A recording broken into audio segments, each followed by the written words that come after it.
We're going to do lesson 25, the law. This is a big one. This is one of the, I would call it, so we got the creation story, and then I would say this is kind of the middle. We get to the law, and then pretty soon we're going to be at the New Testament with Jesus, but those are kind of the main pillars, I would say, of this story that we're going through of God redeeming man and how that works. This is one we really want to have a good understanding of, because the next part, God's grace, doesn't make sense without an understanding of the law, right? In our sin and condemnation, like we quickly jump to grace. Like I said, there's no songs really about the law, which is funny because many of the actual psalms, the songs that Jews were writing, were totally about the law. We don't really like it because we don't look good, right? When we deal with the law, that's an awkward conversation for people. So we tend to try to avoid that and go quickly to grace. But I'm going to ask this morning that we try to actually hang out here for a bit, not because this is, we know, we've got the whole Bible here. We know that there's more that comes after this, but as God was revealing himself to humanity, he took great pains, wasn't hard for him, but he went to great lengths to really lay the law down for a reason. And we want to make sure we engage with him at that, like for his reasoning, right? God was communicating something. We want to make sure we get that, then move on to the next stuff and not just skip over it. So we are going to be kind of hammering the law a bit today. And I would just encourage all of us, it was fun, not fun for me, it was good for me as I was doing it, to stay here, focus on this stuff, let the law impact you, let yourself feel what was meant to be felt by the people he was communicating to, so that when we go to the next stuff, it makes good sense to us. We don't want to take the law too far, right, into the, I'm getting ahead of myself. Let's deal with the law, add its context in this thing, and actually engage with it, and then we'll keep going with the story later on. But before we get into the content for this morning, we'll just do our review real quick. From last week's lesson, what was different from the covenant God made with Abraham and the covenant he made with the people at Sinai? Kind of highlighted that last week. It was unconditional with Abraham. Okay. And then with the Jews, it was, if you follow me, then this is what I'll do for you. Right. One was unconditional. I will bless your family line, and that will be a blessing to all the rest of the world, right? That promise connected to the promise made to Adam and Eve. I will crush the head of the serpent. Like, I'm going to save humanity. Abraham, I'm going to use your line to save humanity. Jews, if you obey me in these ways, I will bless you in these ways. And it kind of comes up this way. So just a difference there we want to know. What was the people's reaction to God offering them a binding covenant? What was their initial response there? Yeah, we'll do it. Everything you say. Right. Yes, we can. What does this reaction tell us about their view of themselves? They're, self-centered. Self-centered. I'd go a little bit different. Sorry? Oversure of themselves. Oversure. They had a high view of themselves, right? Because we were laughing about it last week. They actually agreed to the covenant before they knew what the covenant was. Like, whatever God is going to say next, we can do it. Can we obey the covenant? Yes, we can. Right? Bob the Builder. They probably if he was, repented. I'm sorry? They probably repented. Repented? No. That will not be. That was not the attitude we were seeing there. We'll see it as we go here. That would have been great, but no. They did not go with a penitent heart before the Lord in this context at all. They considered themselves worthy and capable of being God's representatives on earth. That's how they approached this. Yes, we are the people for you, God. What did the preparations the people were told to make for meeting with God make clear about their relationship to him? You've got your best. You're not worthy to come before me. Exactly. I want you to clean yourselves up. I want you to prepare yourselves. I want you to sanctify yourselves. I want you to get ready for a holy meeting set apart this day. And on that day, you better not come anywhere near me, because you are not worthy to come near me. And on that day, everybody stands at a distance. Moses goes up. And God says, okay, Moses' first message, go back down and tell him again, you are not allowed to come near me. You need to stay apart. There's a barrier here, right? Which we know is different than what man started out as. One of the first things we're told about man and God was man was created in the image of God, and God walked with man. God walked with him. They communed. They had this close fellowship. Now, God dealing with Israel, that is not the case. He's making it clear. I want this to be a visual representation of the reality that exists. You are separate from me. You are not able to come close to me. That's what God is putting there in that situation. So to recap, we are going to be in Exodus 19, if you want to get there. But just to paint the picture again, what the context is. We stopped before God started really talking here. So the mountain from last week is engulfed in flames. It's belching out smoke like a smokestack. There's lightning, there's thunder, there's blaring horns. The ground is shaking. Right? This is a huge cataclysmic event going on. And it wasn't like a boom, something happened. It's continually going. It says, as the horn grew louder and louder and louder, like this is a thing that's going on. And it's a very impressive sight. As that's going on, everyone is gathered at the foot of the mountain to meet God. That's it. I want everyone to get washed up. I want everyone to be there. The camp is empty. You're all gathered before me. You're going to meet God. All right. And in Exodus 19:25, God says, hey, go tell the people again not to come near me. So Moses went down to the people and told them what the Lord had said. So he goes down the mountain. I thought this was really interesting. This is one of those moments I said last week. There was things that about this story that I just had wrong in my head. I was reading it like, how did I not get this? Moses goes down the mountain. He's down with the people. He's told them a thing. Then God gave the people all these instructions. I am the Lord your God who rescued you from the land of Egypt, the place of your slavery. Where's Moses right now? Right there with the people. It's down with the people, right? This isn't how the movie goes. No, he's up there getting his little tablets, and then he's going to come down and talk. It's like, no, that's not how it worked. That's not the story here. I thought that was incredible.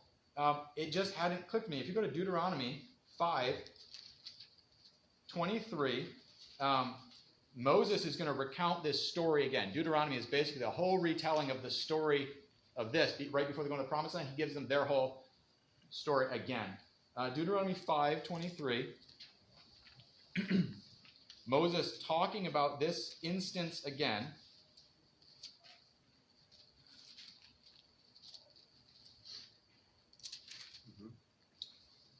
And we're going to do 23 to 27.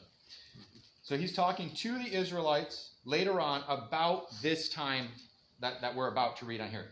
But when you heard the voice from the heart of the darkness, while the mountain was blazing with fire, all your tribal leaders and elders came to me. They said, look, the Lord our God has shown us his glory and greatness, and we have heard his voice from the heart of the fire. Today we have seen that God can speak to us humans, and yet we live. But now why should we risk death again? If the Lord our God speaks to us again, we will certainly die and be consumed by this awesome fire. Can any living thing hear the voice of the living God from the heart of the fire as we did and yet survive? Go yourself and listen to what the Lord our God says. Then come and tell us everything he tells you, and we will listen and obey.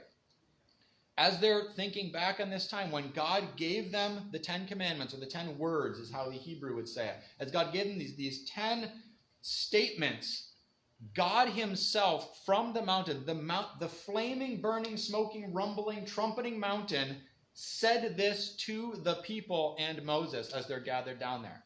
I was like floored when I looked at that. I was like, holy cow, that's not how I remember this going on. This was an impressive thing. All of the people heard God speaking to them, and they're like, this is terrifying. We know at the end of this, we'll see it, at the end of God giving what we call the 10 commandments or the 10 words or this initial kind of summary of the law, everyone heard it and then like, we don't want to hear it from God anymore. Please, we don't want it that way again. That was terrifying, but that's how they heard it. God actually communicated with all of the Hebrews verbally from the mountain. That's incredible. This was an incredible happening. This is exactly how I would picture, like I would say, if the God of the universe was to show himself to humanity, this is how I would expect it, right? This is the pomp and the fanfare and the exorbitant nature that I would expect. It's one of the criticisms that we often hear. Well, if God is real, then why doesn't he basically do this? Why doesn't God show up like this? And we see, well, he did. That's been done.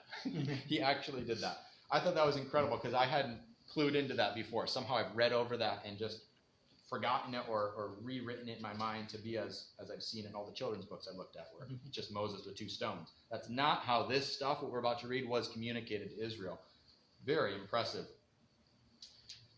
And so we're going to start now into the law. And this tends to, the Ten Commandments, we really focus on that, the Ten Commandments as the law. These are like the headings, kind of like the main points, and then the law goes on considerably. Like there's quite a bit that gets added to it. This is like the summary of the Jewish law. We would tend to say this. Before we get into it, though, let's just try to keep in mind what is the purpose of God doing this? What is the purpose of God communicating? Right now, he's going to say some big things that have gone on forever, like most people know of the Ten Commandments. But why was he giving this to the people? If you want to go to Romans 3:19, again, God defining kind of what his thinking was back with this stuff. A lot of this stuff gets extrapolated on later on. In Romans 3:19, speaking of kind of coming out of a whole stretch here of man's sinfulness and how it, where does man standing before God and why? He comes to this kind of summary of all the 3 chapters he's been speaking. He says, obviously, the law applies to those to whom it was given, for its purpose is to keep people from having excuses and to show that the entire world is guilty before God. For no one can ever be made right with God by doing what the law commands. The law simply shows us how sinful we are.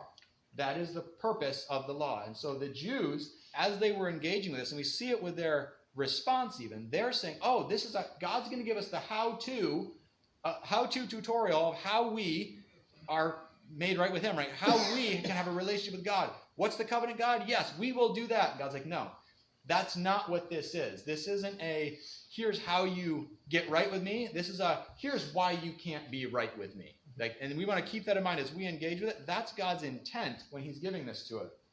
That's not how they perceived it. And it took them, up until the time of Jesus. They're still struggling with what is the purpose of the law. The Jews very much took the law as this is something we can do. This is how we are God's chosen people, is because we have the law and we keep the law. And God's like, no, that's not why I gave you the law. It was to show you that you are not perfect. This is more of a level, right? This is, you bring a level, doesn't fix anything. It just shows you all the things that are wrong.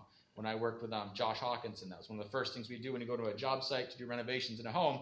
You start off, okay, let's try to square up this room. And inevitably, because New England homes with frost heaves and stuff, you go into the level, okay, here's all the things that are wrong and that are going to make this not go well. And then we didn't take the level and start beating on the house to fix it. It's not its purpose. It only shows the problem. Because of Adam's sin, all people are inherently sinful, and God is giving out specific standards that can be used to reveal that sin, the sin that's already present in our lives. That's the idea here as he's doing this. Hey, Israel, we see it. We're awesome. Okay, if that's what you think, here's what a perfect person would be like. This is what a perfect humanity would look like. I know I created perfect humanity. Like, I made you to be a certain way. You think that you're pretty close. Here's some standards just to give us an idea. I think it's one of those great telling things. Maybe it's just a guy thing. I don't know. But people tend to always kind of think their abilities are a little bit higher. The military does this. Like, hey, here's the qualification. If you want to be a service member, you have to meet this criteria. Are you in good shape? I'm in pretty good shape. Okay, prove it. Here's the standard. Can you do 47 or whatever it is, 50 push-ups? Well, no. Can you do this many chin-ups? Well, no. Can you run a mile this fast? Well, no. Can you climb that wall? No. Okay. No, you're not in shape. You're pathetic. It doesn't matter. You think this? Here's a standard that shows you're actually kind of a pathetic loser, Seth. You're a big marshmallow. Like, no. That's what we're seeing here with the law, and we're going to get into it. And we just, again, in the context, we want to keep in mind, God is communicating these commandments to a people that we're entering into a very specific relationship with him. So some of it, we're like, oh, this totally, we can take it and extrapolate it and apply it directly to us. Other stuff, he is communicating to a people that he had very specific he was working with them in a very specific way. Mm-hmm. So with all of that, we will start in, and what I'd like to do this morning is just hit each one and spend a little bit of time and just look at, okay, what is a standard? This isn't even the complete thing. This is just a few. Here's a small smattering. If you were perfect, if you were a holy, righteous people, if you're a good person, this is what would be going on in your life. This is how things would look. Adam in his pre-sin state would have been like, okay, like not a problem. That man as we were created, would be like, yes, of course, this is what walking in fellowship with God is. Why would I not do these things? We're going to see a very different thing and I would very much encourage us to, each of us as individuals, not think about all the people that we know and how they fall far short of this. That's the easy one, right? Oh yeah, this guy is the worst. Those people are awful. Like, let's take it personal, because that was the intent, right? God is meeting with Israel as a nation, and also these are very specific individual things. So let's see how we as people measure up to a godly standard. Actual righteousness. All right, verse 3. Number 1, you must not have any other God but me. First, we call it commandment. The Hebrew would say these are the words, the 10 words of God. It's just kind of 10 statements. The Jews, coming out of a polytheistic society, right? We know Egypt, full of gods. The land of Canaan that they're going into, full of gods. Everybody had tons of gods. This idea would very much apply, like they would get it. Oh, okay, I'm only supposed to have the one God. There's only one object of my worship. It's this God, Yahweh, that's been leading us. But very much for ourselves, that would apply to our situation. We tend to have, instead of saying, oh, there's lots of gods, secular humanism, which would be tend to be the thing that we're dealing with in America, would say, okay, it's not that there's lots of gods, it's that the Bible would say there's God, and then there's man, and then there's animals, and it kind of goes like that. We're just going to get rid of God. There isn't God, and so it's not that we're elevating ourselves above God. We're just saying there is no God. Well, it's the same thing, because if God is here, and then there's man, you can say I'm above God, or you can say there is no God, but that still puts me at the top. I'm still the top one. Like, man is the epitome of the world we have around us, right? The physical world is all that exists. We all came from, everything that is physical came from something that was physical, and we are the peak right now of the evolutionary process, or we're the peak of existence as far as we know. Or I guess then we say sometimes maybe there's aliens, like that kind of comes up too somehow. It fits in there. But this is one that we would struggle with. Like, we definitely hit this. I like to think of myself as an authority in my own life. I like to think of myself as someone who can define reality. I like to think of myself as the one who gives the standards. And God's like, yeah, you're putting yourself over me. I am the God. I am the authority. There should be no one else in that position but me. I, Seth, struggle with that. I, Seth, would often fall short of that. I wouldn't say it so overtly as to say, I was just watching something recently where someone was like, I am God. It's like, okay, I don't say that. That's like an awkward statement to come out of my mouth, but I often would live like that. I often would see that lived out in my experience. So Seth, right now, right off the bat, like, oh, problem. we're one in and already struggling. And then superstition would also be a version of that, to think that there's something I can do. You know, I'm going to tap this cup 3 times, and then I'm going to do this, and that's going to control the world around me. There's another one it's really popular right now in my age group called manifesting. I'm gonna kind of think these thoughts, and by me concentrating and focusing on the reality that I want, I'm gonna actually create that. Like, it's not the power of positive thinking, but it's very similar. I'm gonna focus on what I want to be true, and that will become true. Well, that's very much taking the place of God. I'm putting myself in that position where I'm going to control and manipulate the world around me by my own abilities. God says, yeah, don't do that. You must not have any other God but me. Number 2, you must not make for yourself an idol of any kind or an image of anything in the heavens or on the earth or in the sea. You must not bow down to them or worship them, for I, the Lord, your God, am a jealous God who will not tolerate your affection for any other gods. It goes on. I'm just going to stop there for that. You get the idea. Don't make idols. Right? Yeah. Don't do that. This is not just limited to what we would call like pagan idols. There, you see like a totem pole with 7 scary faces on it, or some bronze little statue. We're like, oh, idol. That is a version of that, but this is super common. Yeah, just not. It's very common for people to have relics that they venerate. It could be pictures, it could be statues, it could be beads, it could be necklaces. Ironically, one of the ones you see very commonly is a cross. Right? We take a cross and venerate it. The cross has power. The cross will protect me. And I'm not saying it is always the case. It's not that when there's a cross, it's always bad. I'm not saying that. But we can ascribe power to a symbol, right? A cross. And God's like, hey, there's nothing that you can come up with in the physical world that can represent me accurately. There's a movie called Napoleon Dynamite. Who's seen that? Okay, so this won't work for everybody, but I think it's a funny scene in that. Napoleon Dynamite is a geek. He's a dorkwad, and he gets a date. He's able to go to a prom with some girl, and he's like, hey, I drew a picture of you. It took me like 3 hours just to get the shading on your upper lip alone. And he gives it to her, and it's this hideous picture. It's like this, her eyes are like super far apart, and he's like, it's a very bad sketch of the girl. And she's like, oh my word, that's how God would feel, I would assume. Whenever we try to make a version, hey, this is, God, look, I'm representing you with this. He's like, you're insulting me by the very nature of like that. That is not me. How dare you? No, but I made it for you. Stop. Like that's disgusting. No, you cannot have an image of me. And even if it's a religious one, no, the cross, still, it's not me. I'm not the cross. I'm bigger than that. I'm more than that. Stop trying to confine me to this stuff. Don't do that. Mm-hmm. That is idolatry. When we start putting, take a image, a thing, a physical thing, and try to represent God with a physical thing, that is, by definition, idolatry. I think that's almost natural for us to want to have something that we can either see or hold on to. Oh, yeah. You know. Yeah. But, you know, instead of praying to God who we cannot see or hold on to. You know? Comprehend.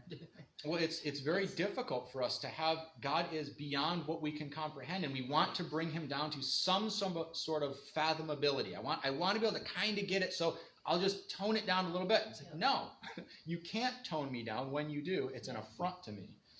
Mm-hmm. Yeah, totally. I think that's a human tendency. And again, that's why we do it so much. We as people do this. We want to simplify God. And I think that's one of the reasons, too, we focus more on Jesus, the God, the form he takes in the New Testament, more than this, because Jesus, you could put him in a human form, like he was a human form, and we can relate more. So we kind of like tone him down. The Old Testament God, he's hard to get our head around. Like that's a complicated being.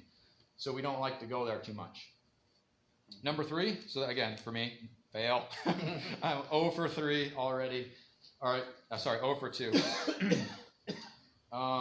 In 27, you must not misuse the name of the Lord your God. The Lord will not let you go unpunished if you misuse his name. This one's interesting to me because the fact that this seems like a trivial offense in our culture, right, just goes to show how far off we are. I mean, I'll put them out here just because I think it's good to talk. It's like, oh my God. Mm-hmm. We say that, right? Jesus Christ. I swear to God.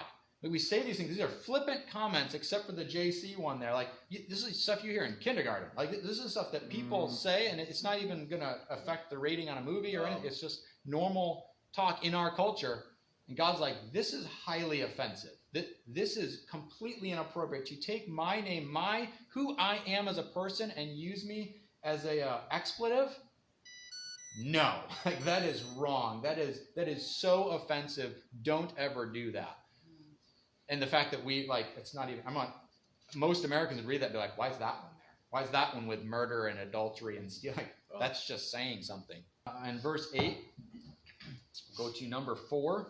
Remember to observe the Sabbath day by keeping it holy. You have 6 days each week for your ordinary work, but the 7th day is a Sabbath day of rest dedicated to the Lord your God. On that day, no one in your household may do any work. This includes, he gets on everybody. For in 6 days the Lord made the heavens, the earth, the sea, and everything in them, but on the 7th day he rested. That is why the Lord blessed the Sabbath and set it apart as holy. In honor of God being the creator of all things, the Jews were to set apart a day to recognize God is the creator of all things. God made everything here, and he rested on the 7th, and in acknowledgement of that truth, we are going to, on this 7th day, stop all the stuff that we're busy with, that I'm consumed with, the stuff that I care about. I'm going to stop that because God is my authority, because God is my creator. Like, that's the whole point of it. This would be one that, especially going on with the rest of Scripture, we see this is more specific to the Jews at this time because of the way it gets dealt with later, where it's several thousand years removed and stuff happened. But the principle is there. God is saying, I want you guys to be ascribing this authority to me. I want you to be recognizing my authority on a regular basis. This is a thing that if you were a righteous person, this would be happening. You would regularly be looking at me as the authority of the world. Exodus 20:12, number 5. Honor your father and mother, then you will live a long, full life in the land the Lord God is giving you. That's hard sometimes. It is hard lots of times. And I thought it was interesting because it doesn't, I've always kind of, you hear this one simple, like, oh, obey your parents. No, that's not what it says. It doesn't say obey your parents. That's something like for a little kid, right? Obey your parents. No, honor your father and mother. That means my children who are under my authority right now, part of my family, they haven't yet stepped out on their own, they should be obeying their parents. I, Seth, should still be honoring my parents. There's still an expectation there. And you Jews that I'm talking to, if you were righteous people, you would be honoring your parents always. That is something that would be happening when they're getting elderly. And they're, let's just say it, getting to be a burden, right? Like there's a burdensome aspect. You're still expected to honor your parents. That's an expectation that's there. If you were righteous people, this is what you would be doing. Again, this isn't a how-to. This is let me just put the standard out there. We're going to just keep going for a little bit, John. Because I've got a lot of these, 10 of them. And I'm trying to get through. Kind of liked ending on time last week. That was kind of cool. So I was like, oh, let's try to do that again. We'll see if I can. But I also thought it was interesting, this command you see with these aren't just commands that God's giving on the adults. This is stuff that he was speaking to everyone. He's speaking to the Jewish children. He's speaking to the Jewish adolescents. Is that the same thing? Teenagers. This is for everyone, the old people. Everyone is getting hit with these. There's a standard being laid out for humanity. I go to 2013.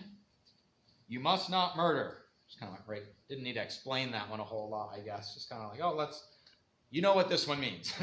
Don't go and kill people in your anger. And we know from later on in Scripture that the heart behind this goes even further, right? If you want to jump real quick to Matthew 5:21.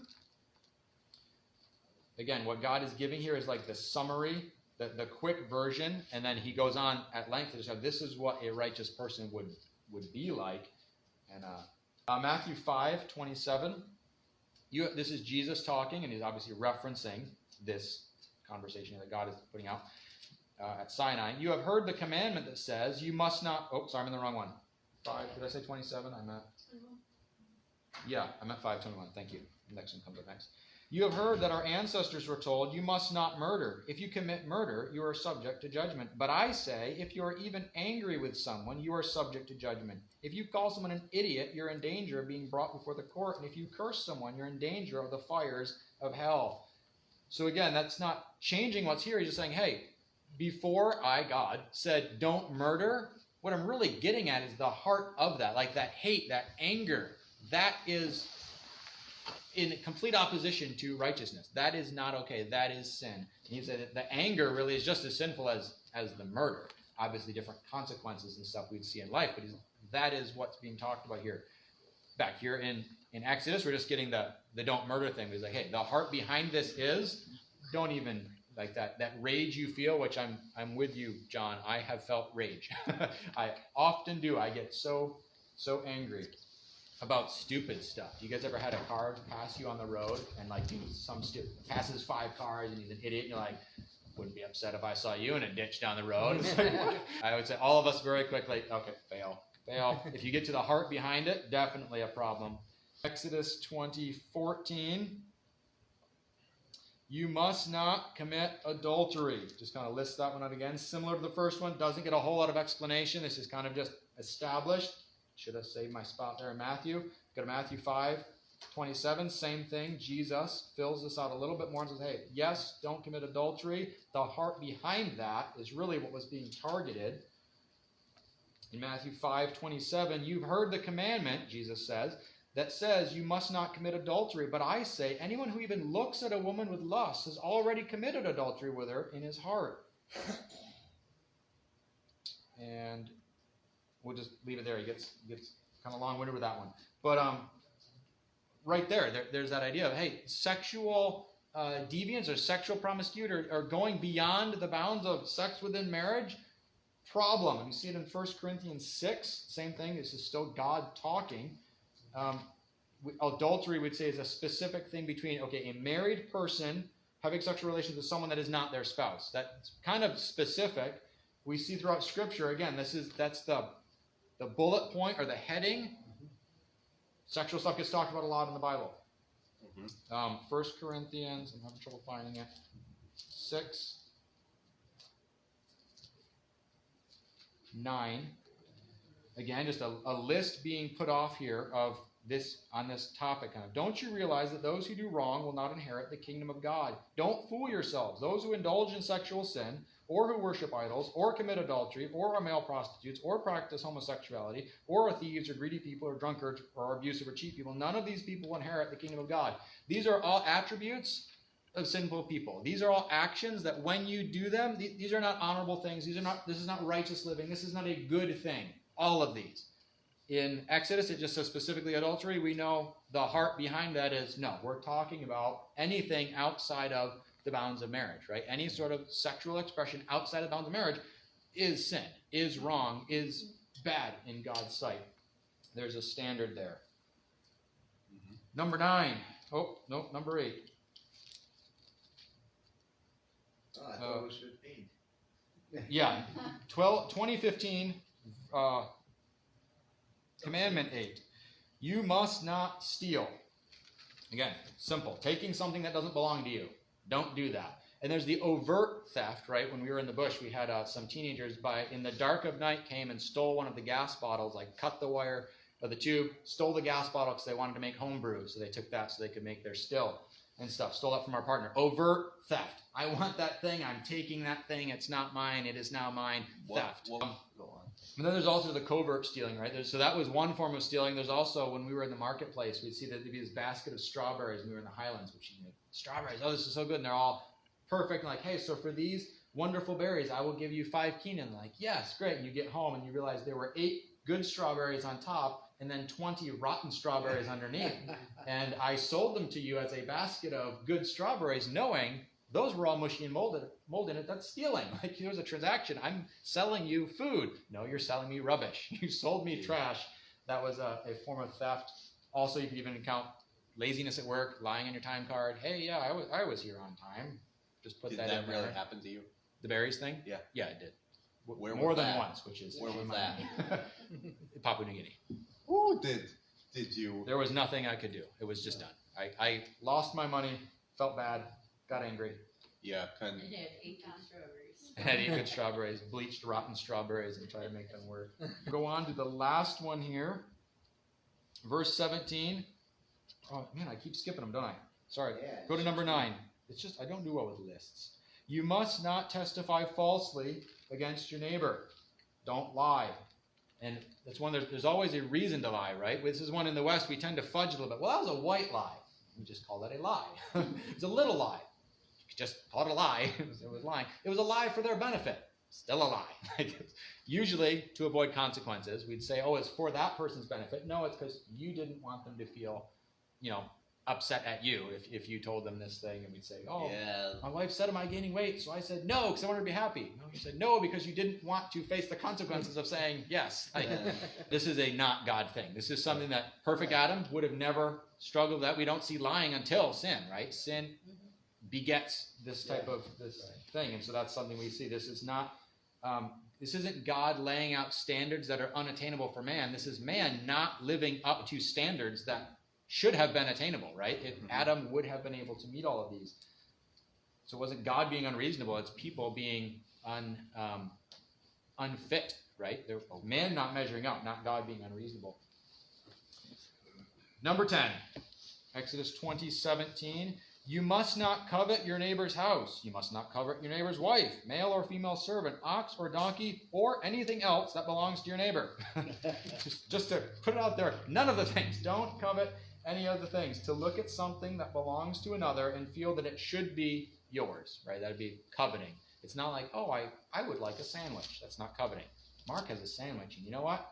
I should have that sandwich. He doesn't deserve the sandwich. I deserve the sandwich. Now we're into a coveting thing. So James 4:1, James talking to believers at the time, but he says, what is causing the quarrels and fights among you? Don't they come from the evil desires at war within you? You want what you don't have, so you scheme and kill to get it. You're jealous of what others have, but you can't get it, so you fight and wage war to take it away from them.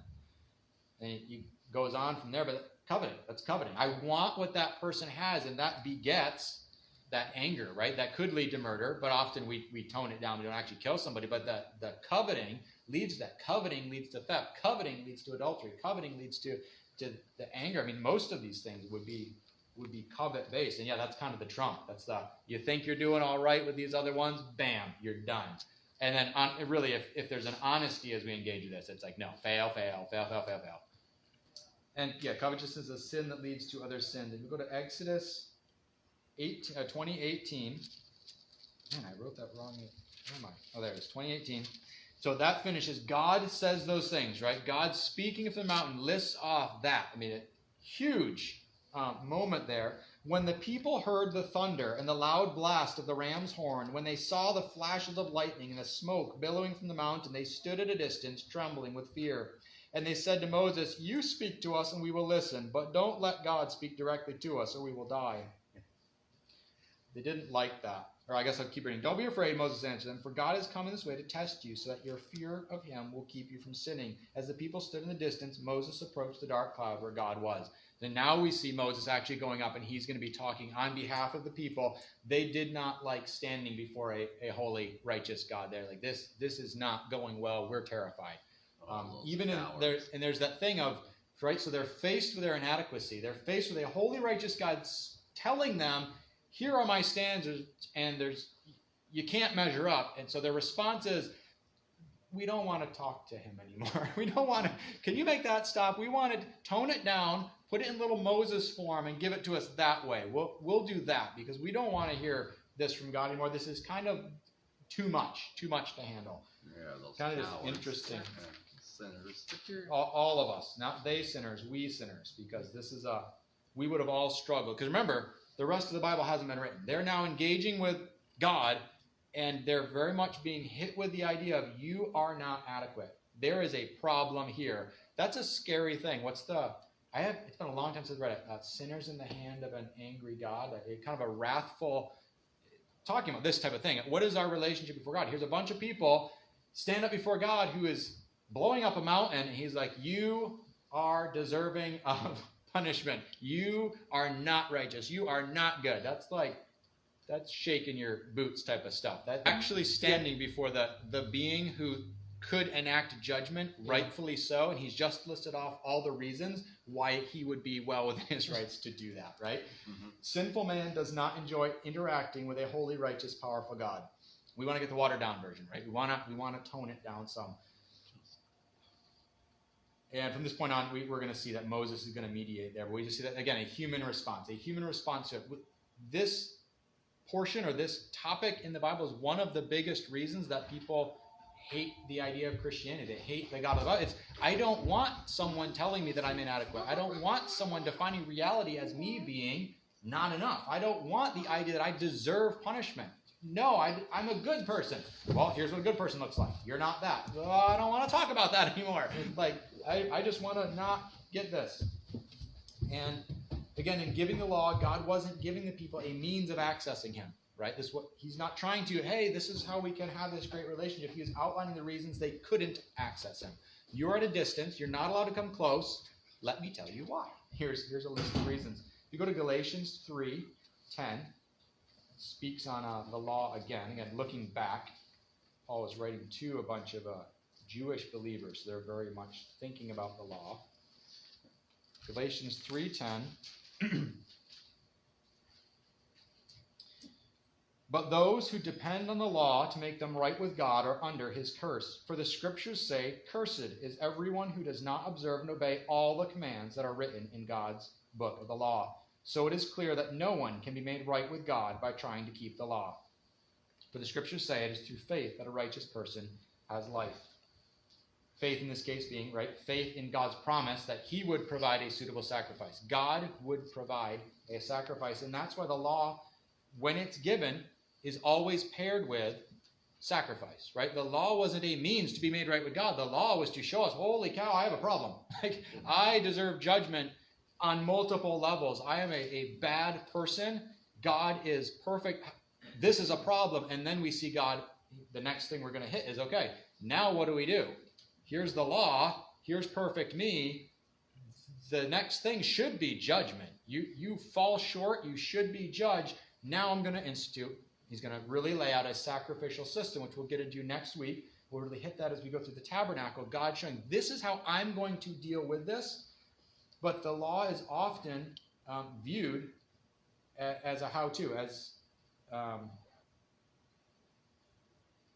it's not viewed as a tool of condemnation. It's viewed as how you made right with God. Like a lot of people, if you were to ask someone on the street, hey, how do you, I hate this term because that's not what the Bible is about. How do you get to heaven? Oh, you follow the 10 Commandments. That'd be like a normal answer. Oh, you be good. You do more good than bad. That's trying to use the law as a means to an end. It's not a means to an end. It's just a tool of condemnation. It's just a measuring rod. Mhm. In the law, God revealed a perfect standard that man is incapable of keeping. Offers no hope. And that's one of the things we really want to settle in with when we look at the law, is the law is not something we look at and excites us. Like, it shouldn't be like, right, I'm gonna do it. That's what we see the Jews doing back here. They looked at the law like, yes, we can, we will do it. Bad response. And that's God spends most of the history from this point on trying to show them, no, look at, you're not getting what the law is about. You're not getting what the sacrifice is about. You're thinking that this is elevating you.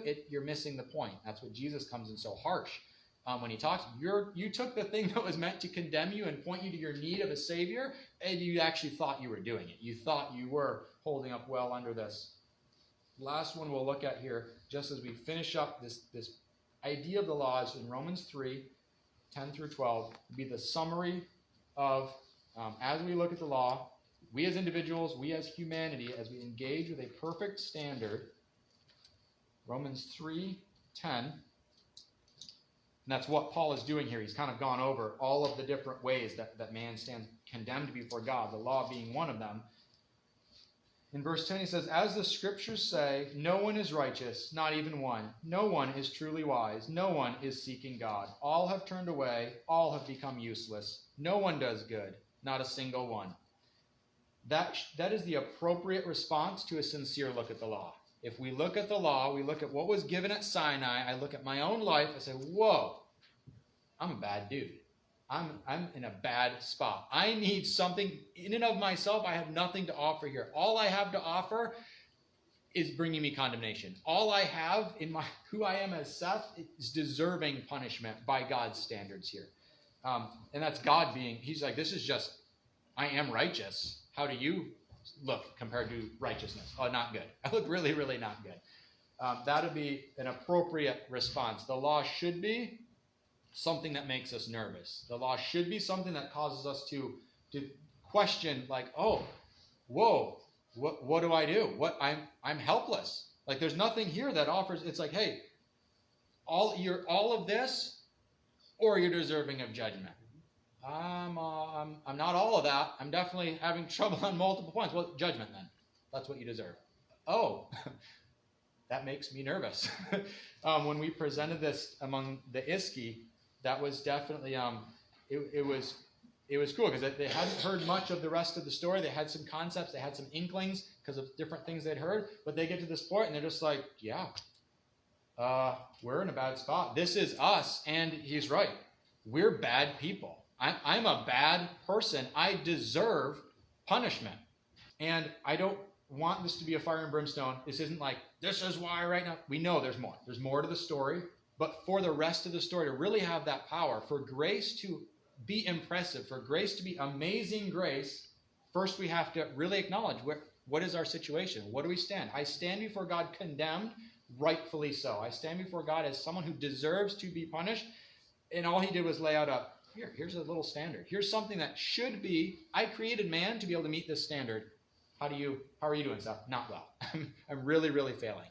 That's where I want to be. And then the rest of the story is going to really make sense because now I'm seeing God's grace. God is actually going to treat me different than I deserve based on his promise, based on his goodness, based on his prerogative. That's really cool. I don't want to start back here and then read in, well, God owes me heaven. What's all this judgment talk back here in the Old Testament? God owes me love and goodness and acceptance. God needs to accept me as I am. That's who God is. No, that's not. You're starting backwards. We want to be back here starting with what I deserve, and then we get to how did God actually deal with me. So I was encouraged this, knowing what's coming. I'm not going to get into what's coming, but knowing what's coming, this is both terrifying and it's like, oh, man, like dessert is going to be so much sweeter knowing, like, it's a stupid analogy. Forget I said that. It didn't make any sense. I couldn't wrap it up. This really gives the punch. The New Testament has the punch because of this stuff at Sinai here. That is it for today. We're just going to hit those 10 commandments. And again, that's really just a little piece of what God really spelled out that to kind of almost an annoying degree of how many contingencies. And if it's like this, and if it's like this, and if it's like this, he really spells out different relationships and what sin looked like in his eyes. But